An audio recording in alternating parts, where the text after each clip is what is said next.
બોર્ડની વેબસાઇટ પર ધોરણ 10 નું પરિણામ જાહેર થતા ભરૂચ જિલ્લાનું પરિણામ 81.12% આવ્યું છે, જે ગત વર્ષના 20.5% વધુ છે. તો જિલ્લામાં 385 વિદ્યાર્થીઓએ એ ગ્રેડ મેળવ્યો છે. ગુજરાત માધ્યમિક શિક્ષણ બોર્ડ દ્વારા કારકિર્દીના પ્રથમ પગથિયા રૂપી દ્વારા ધોરણ 10 ની બોર્ડની પરીક્ષા માર્ચ 2024માં લેવામાં આવી હતી. ભરૂચ જિલ્લામાં ધોરણ 10 ની પરીક્ષા માટે 82 બિલ્ડિંગમાં 17,521 વિદ્યાર્થીઓ નોંધાયા હતા, જેમાંથી 17,337 વિદ્યાર્થીઓએ હાજર રહીને પરીક્ષા આપી હતી, જ્યારે 184 વિદ્યાર્થીઓ ગેરહાજર રહ્યા હતા. ત્યારે જાહેર થયેલા ધોરણ 10 ના પરિણામમાં કુલ 14,064 વિદ્યાર્થીઓ પાસ થયા છે, જ્યારે 3,273 વિદ્યાર્થીઓ નપાસ થતા કहीं ખુશી તો કहीं ગમનો માહોલ જોવા મળી રહ્યો હતો. જિલ્લાનું ગત વર્ષે 61.7% પરિણામ જાહેર થયું હતું.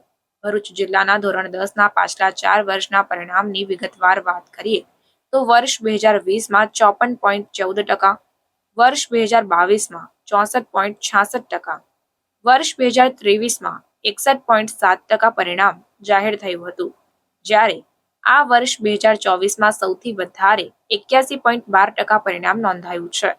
ભરૂચ જિલ્લામાં 0 પરિણામવાળી શાળાની વાત કરીએ તો જિલ્લાની 3 શાળાઓ નોંધાઈ છે, જેમાં 2 શાળાઓ બંધ થયેલી છે, જેના રિપીટર વિદ્યાર્થીઓનું પરિણામ છે. નમસ્કાર. ગુજરાત માધ્યમિક અને ઉચ્ચતર માધ્યમિક શિક્ષણ બોર્ડ ગાંધીનગર દ્વારા આજરોજ ધોરણ 10 નું પરિણામ જાહેર કરવામાં આવ્યું છે. 82% જેટલું ઊંચું પરિણામ ગુજરાત રાજ્યનું આવ્યું છે. ભરૂચ જિલ્લાનું પરિણામ પણ 81.12% જેટલું આવ્યું છે. 385 જેટલા વિદ્યાર્થીઓ A1 ગ્રેડ સાથે પાસ થઈ ભરૂચ જિલ્લાનું નામ રોશન કર્યું છે. ભરૂચ જિલ્લામાં કુલ 17,337 જેટલા વિદ્યાર્થીઓએ પરીક્ષા આપી હતી, જેમાંથી 14,084 જેટલા વિદ્યાર્થીઓ ઉત્તીર્ણ થયા છે. આ દરેક વિદ્યાર્થીઓને જિલ્લા શિક્ષણાધિકારી કચેરી વતી અમે અભિનંદન પાઠવીએ છીએ. 3,273 જેટલા વિદ્યાર્થીઓ અનુત્તીર્ણ થયા છે, જેમના માટે હવે પછીના દિવસોમાં ચોક્કસ આયોજન કરી આ વિદ્યાર્થીઓ જુલાઈની પરીક્ષામાં પાસ થાય એવા પ્રયત્નો જિલ્લા શિક્ષણાધિકારી કચેરી તરફથી કરવામાં આવનાર છે. આ માટે અમારી આત્મવિશ્વાસ હેલ્પલાઇન જે માર્ચની પરીક્ષા માટે કાર્યરત હતી, એ જ આત્મવિશ્વાસ હેલ્પલાઇન જિલ્લા શિક્ષણાધિકારી શ્રીના માર્ગદર્શન હેઠળ અને ગઈકાલે વિડીયો કોન્ફરન્સ દ્વારા આમની સાથે માહિતી આપી, એમની સાથે જરૂરી પરામર્શ કરી અમે જરૂરી માર્ગદર્શન આપ્યું છે. અને જિલ્લા શિક્ષણાધિકારી શ્રીએ મે મહિના દરમિયાન, જૂન મહિના દરમિયાન અને જુલાઈના પ્રથમ સપ્તાહ દરમિયાન શું કામગીરી કરી શકાય અને આવા જે અનુત્તીર્ણ વિદ્યાર્થીઓ છે એને ભરૂચ જિલ્લામાં શોધીને એમના માટે પણ કાઉન્સેલિંગનો કાર્યક્રમ કરી શકાય એવું આયોજન ગઈકાલથી જ કરી દેવામાં આવ્યું છે.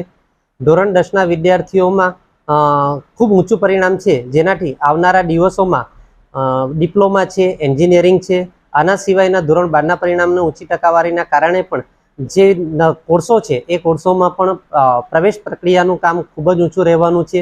જીકાસ દ્વારા પ્રવેશની કામગીરી શરૂ કરી દેવામાં આવી છે. એની માહિતી પણ અમે આચાર્યોને વિડીયો કોન્ફરન્સના માધ્યમથી આપી દીધી છે, જેનાથી હવે પછી ધોરણ 10 અને ધોરણ 12ના વિદ્યાર્થીઓની જે પ્રવેશની પ્રક્રિયા છે તે પણ ખૂબ સરળ થવાની છે. આચાર્ય દ્વારા જ એમને માર્ગદર્શન આપવામાં આવશે, જેનાથી ઓનલાઈન કામગીરીથી વિદ્યાર્થીઓ પરિચિત થઈ ઝડપથી તેમની કામગીરી પૂર્ણ કરશે અને કોઈ પણ વિદ્યાર્થીએ હેરાન થવાનું નહીં આવશે. ભરૂચ જિલ્લામાં ધોરણ 10નું પરિણામ ગત વર્ષની સરખામણીએ આ વખતે 20% જેટલું ઊંચું આવ્યું છે. 2023માં 61.07 જેટલું પરિણામ હતું, જે આ વખતે 81.12 જેટલું પરિણામ છે. આ સંદર્ભે જિલ્લા શિક્ષણાધિકારી દ્વારા એમના ટેન્યોરમાં ખૂબ સરસ કામગીરી કરવામાં આવી. 30% કરતાં નીચા પરિણામ ધરાવતી શાળાઓ સાથે સતત સંપર્ક કરવામાં આવ્યો, એમને માર્ગદર્શન આપવામાં આવ્યું. આના કારણે અમારી જે 26 જેટલી 30% કરતાં નીચું પરિણામ ધરાવતી શાળાઓ હતી એ આ વર્ષે અમે 11 સુધી લઈ આવવામાં સફળતા રહ્યા છે. 100% પરિણામ ધરાવતી શાળાઓ જે ગત વર્ષે 16 હતી તે આ વર્ષે 43 જેટલી થઈ છે. આમ 100% પરિણામ ધરાવતી શાળાઓનું પરિણામ પણ ખૂબ સારું બન્યું છે. A1 ગ્રેડ ધરાવતી શાળાઓના પણ પરિણામમાં સુધારો થયો છે.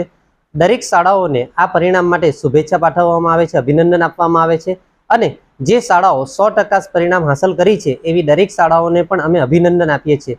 આવનારા વર્ષોમાં પણ પરિણામ આ પ્રમાણે જ આવશે એ માટે આપણે સખત પ્રયત્ન કરવા માટે આયોજન કરી રહ્યા છે. અને જુલાઈમાં દરેક વિદ્યાર્થી જે અસફળ થયા છે એમનું પણ ખૂબ સારું પરિણામ આવે એ માટે અત્યારથી જ આયોજન કરી રહ્યા છે.